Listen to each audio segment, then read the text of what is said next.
Welcome to this explainer. When we think about India's booming economy, it's super easy to picture towering skyscrapers or massive tech hubs, right?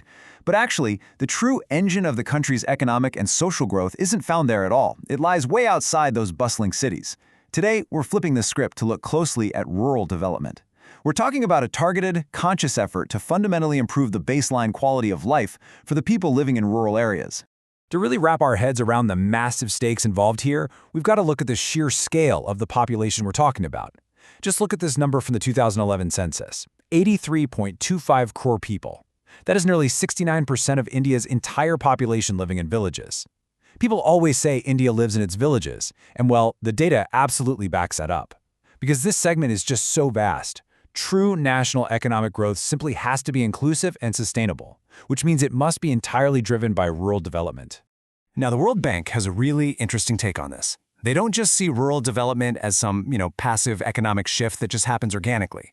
Instead, they define it as a highly targeted strategy designed specifically to elevate the rural poor. We are talking about extending direct, tangible benefits to small-scale farmers, tenants, and the landless.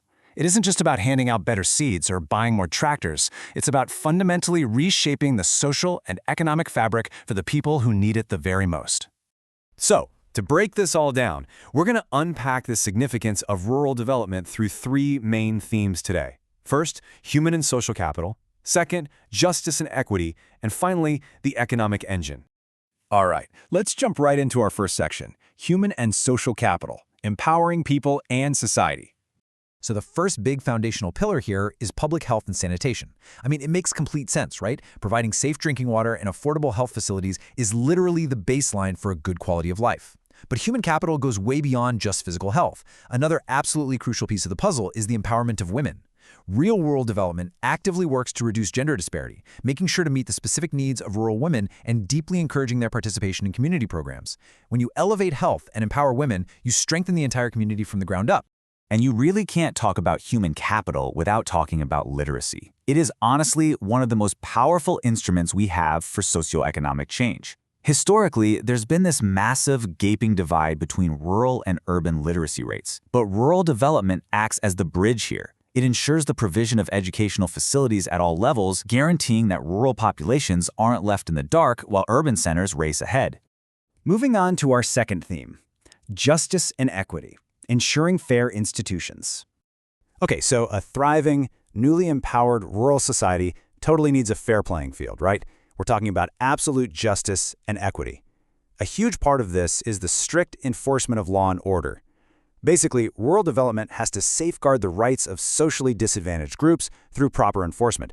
Because think about it, sustainable development is practically impossible if the most vulnerable folks aren't protected by the institutions meant to serve them.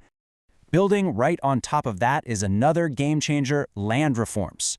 Rural development ensures we effectively implement policies that directly shift the balance of wealth.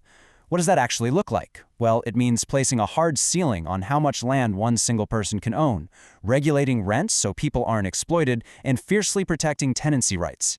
By actually enforcing these reforms, we directly reduce rural inequality and make sure the land benefits a much wider population. And that brings us to our third and final section, the economic engine, building infrastructure and wealth. So how do human capital and equity actually translate into tangible, put money in your pocket prosperity? By completely shifting how the work gets done. On one hand, you've got traditional labor, like farming with oxen, which has sustained these villages for centuries, for sure. But let's be real, it definitely puts a ceiling on yields. On the flip side, you have mechanized agriculture. Rural development drives this exact progression, pushing the introduction of high-yielding seeds, modern marketing techniques, and major mechanization. But here's the thing. A farmer can't just magically leap from using oxen to driving a brand new tractor without a massive support system in place. That transition requires serious, heavy-duty infrastructure development. We're talking about generating reliable electricity, building robust roads to connect farms to markets, and setting up advanced irrigation. And wait, how does a small farmer even afford that kind of modern equipment in the first place? Well, that requires the availability of credit. Rural development facilitates vital financial institutions, like agricultural cooperative societies and regional rural banks, that provide the essential subsidized loans that make this modernization entirely possible.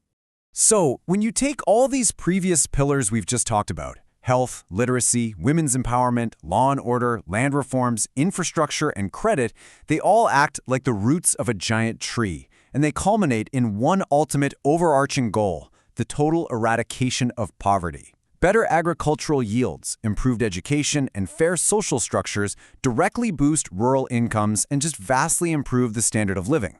Eradicating poverty really is the ultimate destination of all these interconnected strategies. As we wrap up this explainer, I really want to leave you with a thought to chew on. The numbers clearly show that if India's rural sector thrives, the whole nation thrives. But let's zoom out and consider the global scale for a second. When nearly 70% of such a massive population drastically increases their standard of living and starts engaging in modernized commerce, how might the continued transformation of India's villages actually dictate the future stability of global markets? It's a huge question with incredible implications. Thanks so much for exploring this fascinating topic with me today.